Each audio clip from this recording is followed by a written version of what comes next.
This time on Hand of the Week, Doyle Brunson, Phil Hellmuth, and Tony G engage in a huge pot with a very non-standard play on the turn. Right, and you guys are going to get the opportunity to see just why Tony G is one of our favorite players to watch on TV.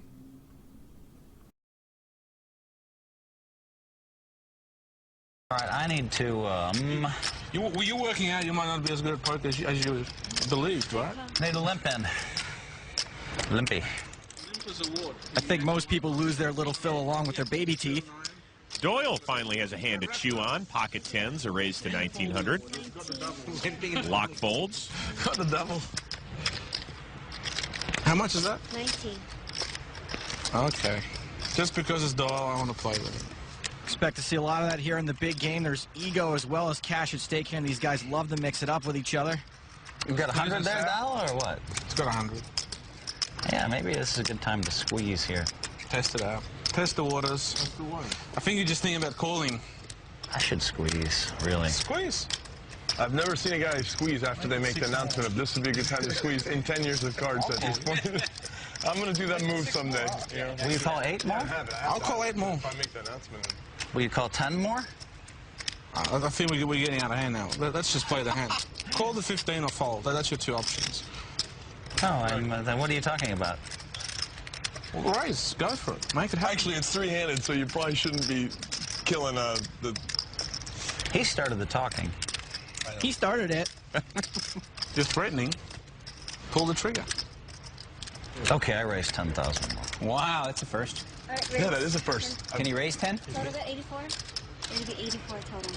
Remember, it is pot limit pre-flop. These guys shouldn't talk about the squeeze with Doyle still in the hand, which, by the way, is just another raise after there's already been a raise and a call. Now, even though Phil is 3-bet here, everyone is so deep stacked that even if Phil's got aces or kings, Doyle is actually getting the right odds to try to hit his 10, and he makes the call. As a poker spectator, I like to say I like the way this hand is This is going to be a fun hand. We got a fun hand going on here. A lot of crazy talk. Decision time for Tony G. I just want to be in a pot. I can't say no to this pot. Remember everything I just said about Doyle having the right odds to call? Well, same thing for Tony G, except the exact opposite. This man clearly hates money. Well, I don't think Tony G hates money. I think he just wants to financially and emotionally break Phil Hellmuth. Yeah, and he's generally pretty good at it, in fairness to him. So let's start, though, looking at Phil Hellmuth's decisions in this hand, because they're fairly non-standard. I mean, this hand becomes so non-standard pre-flop already because of Phil Hellmuth's speech squeeze, which is such a weird thing to do. And Phil Lock is a little bit out of line, by the way, saying he's never seen anybody do this before, and then kind of hypocritically saying we shouldn't talk, it's three-handed. I mean, Phil Lock starts the talk and is basically goading Phil Hellmuth into doing this squeeze play. It's completely inappropriate. He's not even in the hand. Forget about three-handed. Like, and then he gets on Tony G for talking while Tony G is in the hand. Admittedly, Tony G shouldn't be doing this either. But Phil Lock is way worse. Right. And so back to Phil Hellmuth's actual play. Jonathan, as you mentioned in the podcast, Phil Hellmuth is probably trying to balance his limp re-raising range because he's going to be doing this with a lot of big hands as well. So I don't really mind this limp re-raise from Phil, even though I don't generally like open limping as a strategy. I mean, I think the overall strategy is flawed, but if you're going to open limp, like Phil Hellmuth clearly has decided to do, you have to limp re-raise sometimes. You have to do it both with big hands and reasonable hands. And so this is clearly one of his reasonable hands that he's balancing his queens, kings, ace king, ace queen suited type re-raises that he'll do sometimes also. I think that's fine, actually. Totally fine. And I think old Joey Stapleton, in actually his first ever national TV appearance here, episode 1 of The Big Game, gets it right with Doyle. He points out the implied odds, perfectly correct. He harps on Tony G a bit, which is okay. It's a bit of a loose call. But as I said, Tony G just wants to break Phil. Yeah, and Tony G is closing the action. He's getting a reasonable price. They're still fairly deep, although not so deep. I can't really justify this call, but it's not horrific. And as long as Tony G is good at extracting value later in the hand, it makes it better anyway. And he might be good at that. We'll see. No, he doesn't. How about trip jacks for Tony G? Apparently he's clairvoyant. I check. A check by Tony. Phil checks. You hit it that good? Very sneaky, Tony. I'm sure Doyle thinks he's best here. The odds of flopping trips are less than 2%. He bets 18,000. Bet is 18,000. Bet 18. Tony G makes the smooth call. Now you can move in. Be the hero. More trickery from Tony G. Actually, Phil moves out. Heads up. As you can see, Doyle is drawing dead. I'm all in, whatever comes. You're all in now? Yeah, I'm all in. He's all in the dark. All in the dark. Tony G all in the dark. Tony G has just bet a brand new Jaguar without even seeing the next card. This has got to arouse some suspicion in Doyle, possibly confuse him even. A king on the turn. Come what may. That's commitment to the game. Tony's played this hand so straightforwardly, it's befuddled Doyle. I have 3 jacks. I'm all in. It's like a double reverse bluff. I love the game so much.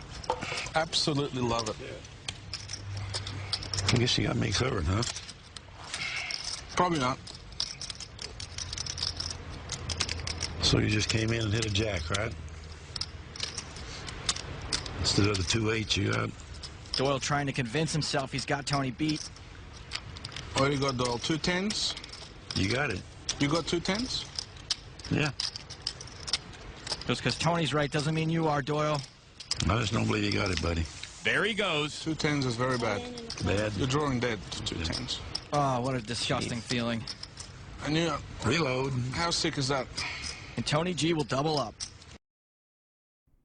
I can understand how this play would completely confuse Doyle.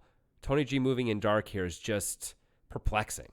Right. Like we talked about on the podcast, this is probably the best dark maneuver I've ever seen. In general, dark checking, dark betting, all of the dark maneuvers are bad for very obvious reasons. You're giving away all of your money without any more information, which your opponent will then have. So that's not good. But in this exact situation, Tony G finds a way to make it work perfectly where he definitely gets maximum value. Yeah, I mean, well, first of all, there's a few factors that make it fit so well, right? One is he's got essentially a pot-sized bet left. So it's only one bet. So if Doyle's going to bet, essentially he'll be moving Tony in, give or take anyway. And or if Doyle has a hand, he's only has to call off one bet. So that helps, number one. Number two, Doyle's checking back a huge amount of turns here because Tony G, when he calls on the flop, Doyle's going to probably play pot control and try and get one more bet out of him on the river at most. So by Tony G moving in here, if Doyle has a bluff, he's just going to give up anyway. And if Doyle has any kind of real hand, it's just going to be extremely hard to fold. And this is still before the scare card comes. Right, and it's a perfect card for this move to make the most sense because it's going to be so hard for Tony to get paid off. If the king comes, Tony sees the king, Tony moves in.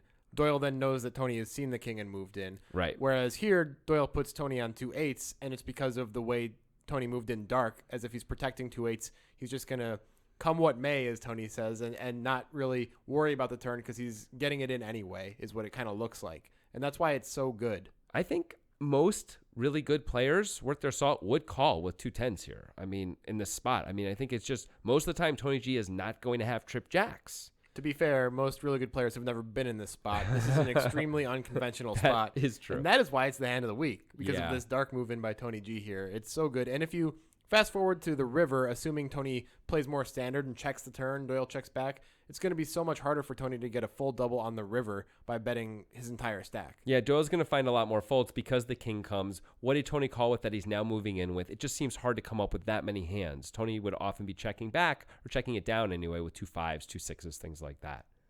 Also, the other thing that Tony does that's really effective is he says, you got 2 10s, Doyle? And I think that makes it easier for Doyle to put him on a hand like 2 8s because what other hand is he supposed to have here? He's not going to have queens, kings, or aces, and a jack is unlikely. Right, it works out just perfectly for Tony. It's perfect. If you guys like that play with all that table talk and crazy play, you might like this also. Check out Masters of Table Talk by clicking here.